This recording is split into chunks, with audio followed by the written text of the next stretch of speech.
Nuo 2012 m. sausio 16 dienos nacionalinėje mokėjimo agentūroje startuoja šiferinių stogų keitimo programa. Pagal Lietuvos kaimo plėtros 2007-2013 m. programos priemonės kaimo atnaujinimas ir plėtra veiklos srityje asbestinių stogų dangų keitimas remiamas kaimo vietovėje esančių gyvenamųjų namų asbestinių stogų dangos keitimas. Jos metu visos savivaldybės turi inventorizuoti pastatus turinčius šios kenksmingos medžiagos.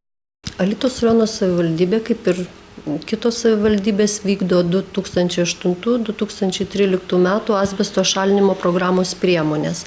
Tai yra vykdoma inventorizacija gyvenamųjų, negyvenamųjų pastatų, viešojo naudojimo, žodžiu, kaip ir surašymas, kiek jų yra. Rajono gyventojai gali kreiptis dėl asbesto turinčių gaminių inventorizacijos į seniūnijas arba į savivaldybę priimamajame gali palikti užpildytas ataskaitas arba elektroniniu paštu gali atsiųsti adresu a.kontrauskienė@arsa.lt.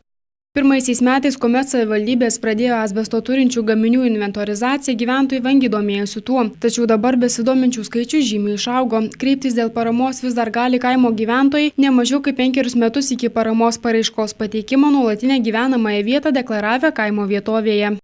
2009 metais, sakyčiau, vangiai vyko šitas procesas, gavome tik 18 ataskaitų. Tačiau 2010 metais jau 2107. Praėjusiais metais, tai yra 2011, pateikta apie 600 ataskaitų.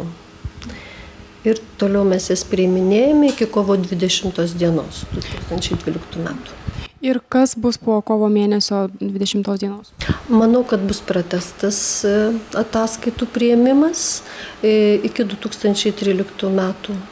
Tie asmenys, kurie jau pasikeitę stogus, tačiau dar turi dokumentus įrodančius tai, taip pat gali kreiptis į atitinkamas įstaigas, kad gautų paramą. Prašoma paramos suma negali būti didesnė kaip 10 000 litų. Paramos gavėjams bus kompensuojama iki 50% visų tinkamų finansuoti projekto išlaidų.